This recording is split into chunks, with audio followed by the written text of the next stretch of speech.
पिछली बार भी CTET qualify नहीं हुआ था और फिर से आप वही सारी चीज़ें रिपीट कर रहे हो। तो जब तक वही पुरानी चीज़ें रिपीट करते रहोगे जिसकी वजह से पिछली बार भी क्वालिफाई नहीं कर पाए थे, ठीक है, तो क्या लगता है क्या इस बार ही क्वालिफाई हो जाएगा? क्या इसका मतलब है कहीं ना कहीं आप गलत जा रहे हो।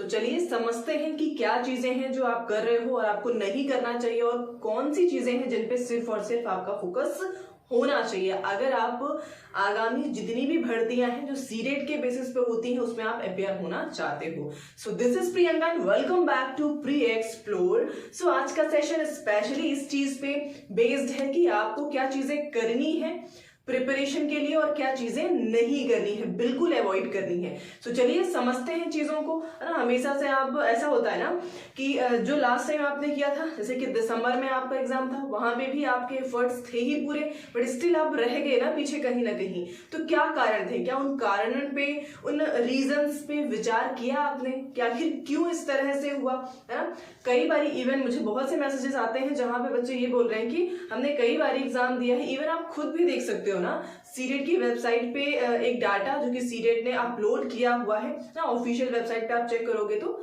मैं स्क्रीन पे भी शेयर कर दूंगी, आप देखिएगा। यहाँ पे सिर्फ और सिर्फ पासिंग रेशियो 10% है, ठीक है। इसके पीछे का क्या रीजन है भाई? क्योंकि ऐसा तो नहीं है कि सब ऐसे ही पढ़ रहे होते हैं। इवन मैं आपको बता दूं, वो जो 10% पासिंग रेशियो वो कहीं ना कहीं सेल्फ स्टडी करते हैं। भाई सीटेट का एग्जाम ये नहीं देखता है कि आप कितना रट सकते हो, कितना लिख सकते हो, कितना नोट्स बना सकते हो, ये नहीं देखता भाई। यहाँ पे ये चीजें देखता है कि आपका थिंकिंग प्रोसेस क्या है ना। एज अ टीचर, अभी आप टीचर हो, यहाँ पे सिर्फ आपको ये चेक किया जा रहा है, आपकी थिंकिंग स्किल को चेक किया जा रहा है कि एज अ टीचर आप किस तरह से बच्चों को जज करोगे, बच्चों के लिए आप किस तरह से सोचते हो। तो बस यहाँ पे पेडागोजिकल जो व्यू है आपका वो चेक किया जा रहा है ना, और आप रटने पे लगे हुए हो। आपने कोई बढ़िया सा बैच परचेज कर लिया, भाई कितने बच्चे होंगे जिन्होंने अच्छे से अच्छा बैच परचेज किया होगा, मैं ये नहीं कह रही, लेकिन हाँ कहीं ना कहीं उनमें से भी बच्चे निकल के आते हैं, बट वो हर एक चीज पे, हर एक पॉइंट पे फोकस करते हैं। आप क्या करते हो भाई, बैचेस में इतने सारी क्लासेस हो रही होती हैं, पूरा सुबह से शाम आप क्लासेस नोट्स बनाने में, छापने में लगे हुए रहते हो, खुद पे काम ही नहीं हो पाता, सिर्फ वीडियोस देखते हो, नोट्स बनाते हो, और जो करना चाहिए main that is self study, उस पर फोकस ही नहीं कर पाते हो। और बस यही रीजन है कि आप सभी क्वालिफाई नहीं कर पाते हैं कहीं ना कहीं। जो भी फर्स्ट टाइम है चैनल को सब्सक्राइब जरूर कर लीजिएगा। यहाँ पे आपको एकदम फ्री में हर एक चीज, ठीक है, पूरी बैच आपकी स्टार्ट हो चुकी है, एकदम फ्री में चीजें आपको कराई जा रही है।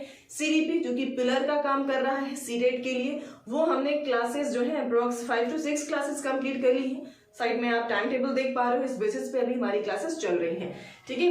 बट अभी जैसे कि रजिस्ट्रेशन भी शुरू नहीं हुआ है ना, नेक्स्ट आपका सीटेट का नोटिफिकेशन आया नहीं है, तो उस हिसाब से हमने काफी कुछ कवर अप कर लिया है, और जैसे ही नोटिफिकेशन आता है आपको अदर क्लासेस भी मिल जाएंगी, ठीक है। तो चलिए समझते हैं कि करना क्या है आपको आखिरकार। तो सबसे पहला काम, अगर आप लिटरली चाहते हो कि वो जो 10% जो हमेशा से मेंटेन रहा है भाई ना, ये बड़ी बात है, ठीक है, और उस परसेंटेज में आने के लिए आपको सबसे पहला काम करना है कि सेल्फ स्टडी पे बिलीव करना शुरू करना होगा, ठीक है। अगर आप सेल्फ स्टडी पे बिलीव नहीं करोगे तो भाई लिख के ले लो।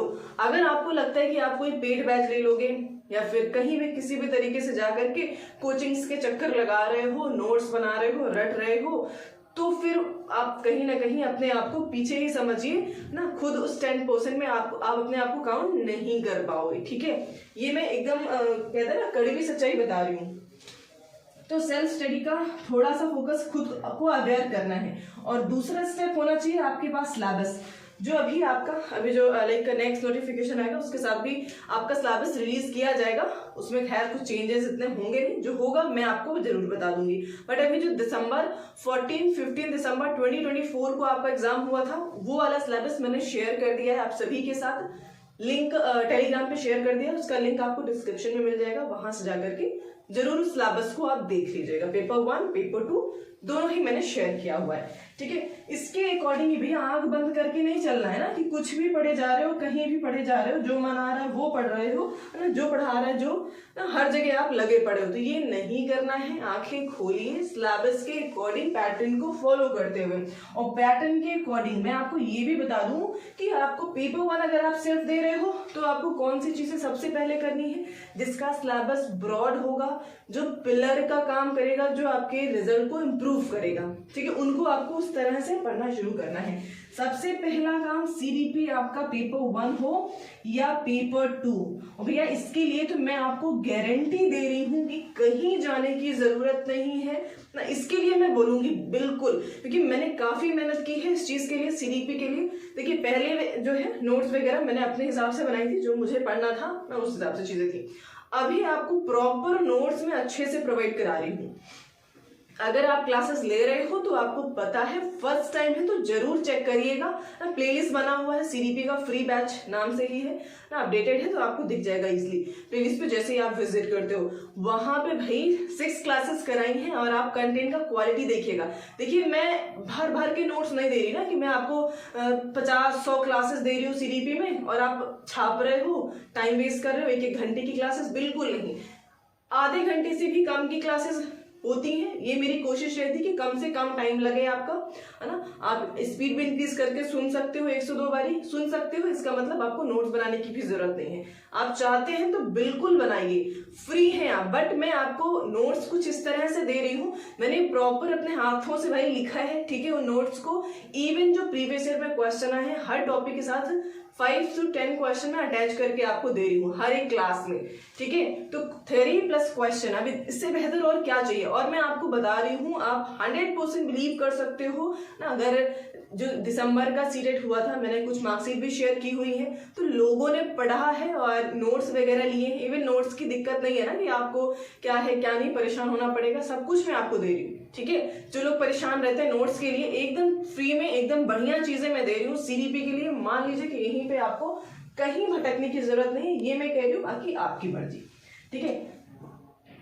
ये काफी ये चीज समझ गए होंगे। ईवीएस की बात करते हैं तो ईवीएस की क्लास मैंने अभी स्टार्ट नहीं की है, जैसे ही नोटिफिकेशन आएगा ईवीएस भी मैं शुरू करूंगी। एनसीईआरटी जो आपके 6 थीम्स है, आपको पता ही होगा, ठीक है, उन 6 थीम्स पे बेस्ड थ्योरी और क्वेश्चन में कराने वाली हूँ आपको। प्रीवियस ईयर की प्रैक्टिस कराऊंगी, क्या क्या चीजें देने वाले हैं वो आप समझ लीजिए। आपको एनसीईआरटी पहले तो 3 to 5th की एनसीईआरटी कंप्लीट कराऊंगी पूरी, ठीक है। उसके बाद में आपको थीम्स पे बेस्ड क्वेश्चन और थ्योरी कराने वाली हूँ, और प्रीवियस ईयर क्वेश्चन। ये 3 चीजें हम ईवीएस के लिए करेंगे, शुरू करेंगे, अभी मैंने स्टार्ट नहीं किया है। That is clear. आप करना चाहते हो तो आप अभी से शुरू कर सकते हैं ईवीएस के।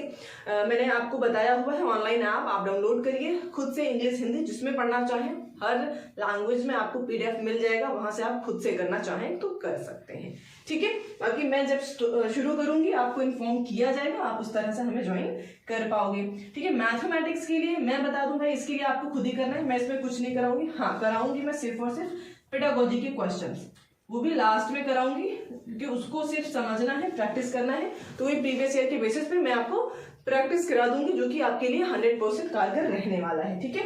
और 15 नंबर जो थ्योरी का आता है वो आपको एनसीईआरटीज करनी ही है, उसमें कोई आप एक तरह से उसका बचाव का रास्ता नहीं है, ठीक है। अगर नहीं अच्छी है तो आप अभी से प्रैक्टिस करना शुरू कर दीजिए एनसीईआरटीज, ठीक है।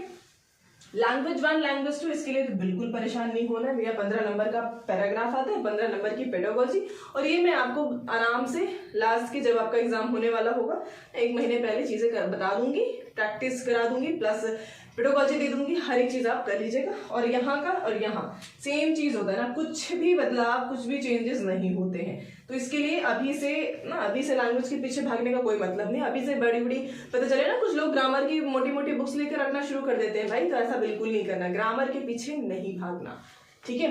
अब आपका मेन पेपर 2 में सब्जेक्ट आ जाता है एसएसटी साइंस मैथ्स। तो एसएसटी की क्लासेस शुरू में भी है, ज्योग्राफी हमारी कंप्लीट हो चुकी है। हमने कहा था कि आपको 6 to 10 कंप्लीट प्रोवाइड कराया जाएगा। कैसे खुद पढ़ना है वो मैंने आपको सीक्रेट क्लास में बताया हुआ है, एसएसटी के लिए स्पेशली मैंने क्लास दी हुई है, ठीक है। तो वहां से देख लीजिए। प्लस साइंस की क्लास हम शुरू करेंगे जल्दी ही, जैसे ही आपका एसएसटी कंप्लीट होता है। तो इस तरह से, या फिर हम शुरू कर देंगे, जैसे नोटिफिकेशन दिखा मैं आपके साइंस की एक दिन क्लास जरूर ले लिया करूंगी, ठीक है। तो इस तरह से ये चीजें हो जाती हैं। सो आई होप ओवरऑल आप पैटर्न समझ चुके होंगे कि आपको किस सीक्वेंस में किस तरह से चीजें पढ़नी है। कहीं से भी पढ़ो भाई, ठीक है, ये चीजें होनी चाहिए। नोट्स तो बिल्कुल, अगर आप अपनी नोट्स बना लेते हो तो उससे बेहतर कुछ नहीं है। बाकी मैं नोट्स वगैरह आपको प्रोवाइड कर देती हूँ, खुद से करोगे। देखो ऐसा होता है ना कि फोन आप कितने इस्तेमाल कर सकते हो, और फोन से हर चीज पढ़ते हो तो थोड़ा सा हेडेक हो जाता है। तो आप चाहे तो हार्ड कॉपी में ले लीजिए उसको, या खुद से लिखना चाहे, अभी इनफ टाइम है आपके पास तो खुद से लिख लीजिए। ऐसा होता है ना, तो लास्ट टाइम में आपको रिवीजन करने में बहुत बेहतर होता है, ठीक है। पीडीएफ्स के फॉर्मेट में चीजें होती है तो माइंड में इतना चीजें स्टेबल नहीं रहती है ना, तो ये सजेशन रहेगा, आप वो जरूर करें। अब इसके बाद ना रुकना नहीं है, प्रीवियस ईयर प्रैक्टिस करनी है। उसके लिए आप कोई भी रास्ता चूज कर सकते हो। ये मैंने आपको अदर जगहों पे भी चीजें बताई हुई हैं। आप बुक ले लीजिए, या फिर टेक्स्ट बुक का सब्सक्रिप्शन ले लीजिए, या फिर यहाँ पे तो हम करेंगे ही करेंगे ना, तो उसके लिए आपको भटकना नहीं है। बट अभी से करना चाहते हैं तो बिल्कुल करें। अब लास्ट टाइम में ना इन दोनों चीजों पे अगर आपने ध्यान नहीं दिया तो बस यहीं पे आप ढह जाते हो कहीं ना कहीं, ठीक है। प्रैक्टिस नहीं करते हो, रिवीजन नहीं करते हो। अब रिवीजन वो लोग नहीं करते जिन्होंने सिर्फ एकदम से लास्ट टाइम पे पढ़ने का ही सोचा होता ना, कि हम तो एकदम लास्ट के 5-6 दिन 10 दिन पढ़ के एकदम तीर मार देंगे। तो बस उनका तीर नसारे में नहीं लग पाता है, क्योंकि वो लास्ट तो पढ़ते ही हैं, तो फिर रिवीजन क्या करेंगे। और वही लोग हैं जो वो 10% पे तो दूर दूर तक नहीं दिखेंगे आपको, क्योंकि अब सच्चाई यही है कि भैया लेवल बढ़ चुका है। वैसा सीटेट नहीं रहा है कि आप 10 दिन में पढ़ के आराम से पास कर लोगे ना। तो इस चीज पे फोकस करेंगे, थोड़ा सा अभी से टाइम है तो थोड़ा ध्यान दीजिए इस चीज पे, ठीक है। तो ये कुछ रहा प्रोसेस जहां पे मैंने आपको समझाया है। ये कुछ इन तरीकों को इस्तेमाल करते हैं। रोट लर्निंग बिल्कुल नहीं करना है, सिर्फ रिटन वर्क। ऐसा नहीं है ना कि आपने पेड बैच ले लिया और लिखे पढ़े हैं, मतलब सुबह से शाम तक कॉपी पे कॉपी भरी जा रही है, पेन पे पेन खत्म हो रहे हैं, ये नहीं करना है।